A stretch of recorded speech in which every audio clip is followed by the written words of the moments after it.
Ụmụnne m na ụmụnna m ele otu ọ nọrọ unu hụkwarechi ọ nwanne ọnụ nwaanyị mba nnọọ awụchasịala n'ugbo eyi. Mgbe iche na ịnụcha na ihe niile ị ga-ama na enwebe ihe ị nụrụ. Mbaise si hwe ngala fọdawa ihe ọ pụtara wa ugbu ọwọkọt adịbele ihe hụrụ gị kala akpụkesi kele juru m anya. As a matter of fact, all this lady kọrọ akụkọ n'ugbo ene ọ si ya wee living witness and ya wa akụkọ o trend ga ọtụtụ n'ime ọ na-ahụbekwe mana o juru anya.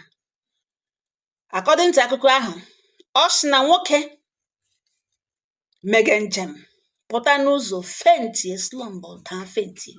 Polisi buzi moto ha gbafege hụ ya burie buga n'ụlọ ọgwụ. Nwunye ya kpọọ na fonu, polisi agwa ya mere na ya ewere oso were ije wụchashịa n'ụlọ ọgwụ dị ya. Nwaanyị abịawala na 1 naira ojii afọ gbawara isi nwaanyị esi eji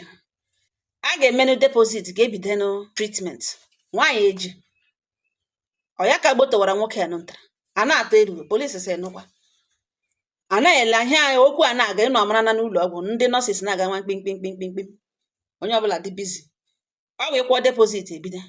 kaadị sef nweba agbabe ọ ya ka anọ nga fonu nwoke na-ebido ringiwa ka abụọ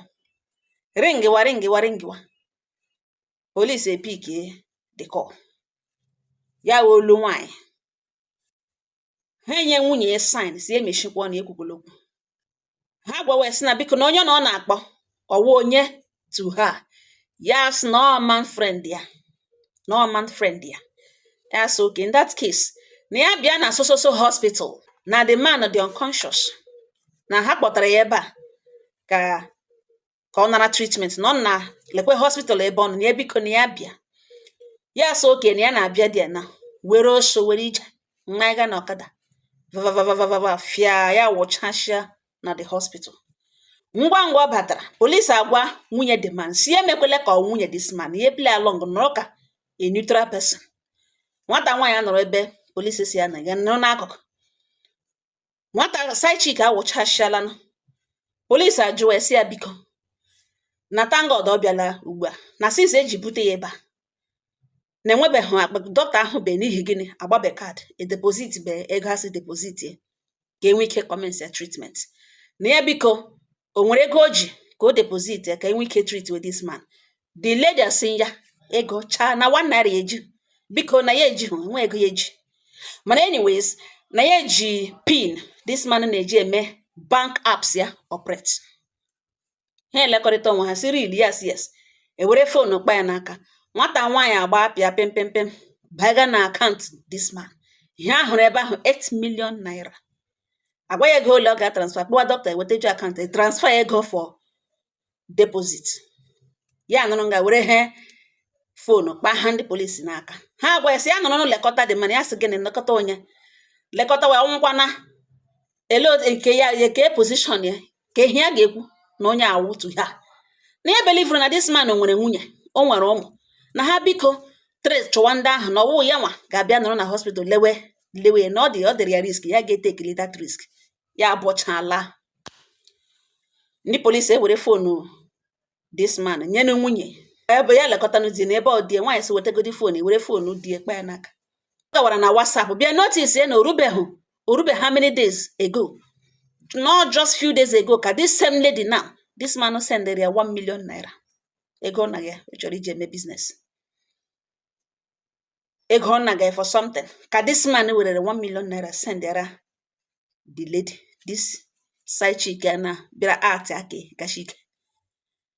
Who's your nwoke shi na-send ego na chat ya na ya bụ not only this lady before ya gawazie na bank app the man gaga sere 5 million naira bubata na ki were he fonu kpa ndị polisi n'aka na ya gaji ya ihe ya were ego eji elekọta ụmụ ya na ya abụọ mụrụ na ọsọ ọtọ onwe na ọwụ ya nwa ga-anọ nga ele ya agaghị ele ya sọtọ onwe na side chick ji bank app pin ya o ji emepe ebe ọ na-adọwa ego na this man ji 8 million naira na agụrụ na-egbu na ọnwụnwa ndị nwe bịa buru ya na ya na-alụga na ọ dịla over. Polisi sị madam ya sị bịa ebe madam come where nga ka ọ nụrụ nwaanyị abọcha kpọrọ ụmụ ya larie. Enwezi onye ma ihe ha gatara na polisi, wuru polisi nọrọ lewe, wuru polisi ha yara nọọsụ, polisi jidenenu pin, ihe nwaanyị were 5 million, ọ ga-efu n'ebe 2.5, enwe ebe okwu endiziri ebe ahụ, that chapter ka a na-amahụ otu o siri gaa. Now ajụjụ m ewe wụrụ, ka anyị medele imagine na nwoke na ụgbọelu ya na this side chick nọ, ya slump or ya enwe accident, ya onwe ya ebilite na ọ dị na enwe ihe mege, this man adị unconscious, mana ọ nọ na the same motor or the same keke or whatever, ebe ọbụla ha na-ekekwe ha abụọ nwekọtara accident ahụ ọ nọ, mana ya nwa nwoke side chick ọkọ akọghị ya, enwe ihe mere ya.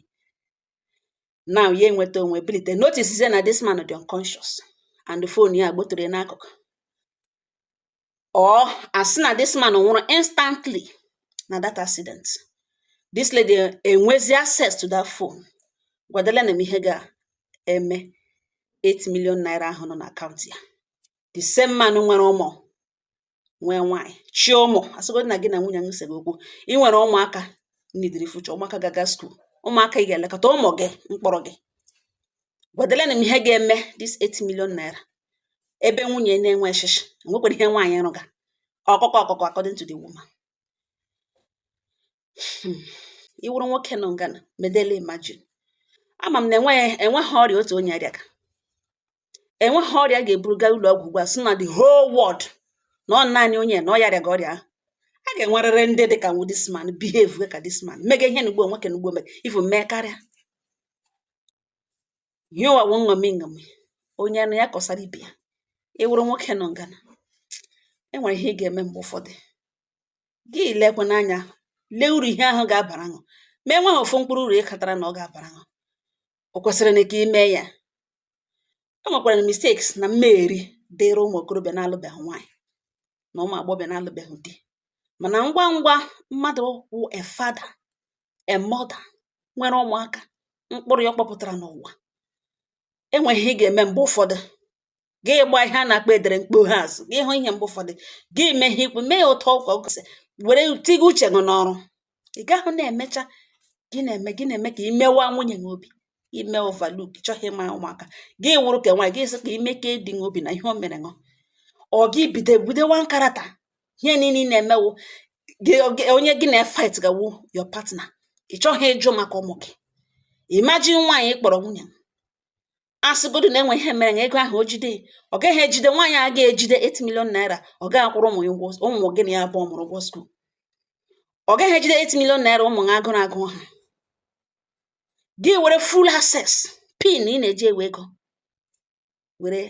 side chick ṅụ jie, mana nwaanyị ịlụrụ ụgwọ isi gị na ya abụọ mụrụ ụmụ, amaghị otu esi emebe ya, gbapee skrin fonu, mafozikwe ke mobile app ị na-eji ewe ego, your bank app. Nwaanyị eserela na 5 million naira gashik na ya eji every evidence na ọwụ na chi ya mee otete, ọbịa ha batụlọ ya na ọ chikwa n'ebe afa aka na ya ga-elekọta ụmụ ya na ya abụọ mụrụ, ụmụnne m n'ahụ, owu onye ka a ga-eblem ugbu a na biko nọ. Ajụjụ m ọzọ ewe wụrụ, ọ wụrụ na this side chick na this man nwekọtara accident, na this man anwụọ, fonu agbotoro, side chick ebilite, nwa ọkọ akọ ya, enwe ihe mere, ọ gịnị ga-eme the 8 million naira nọ na akaụntụ nwoke?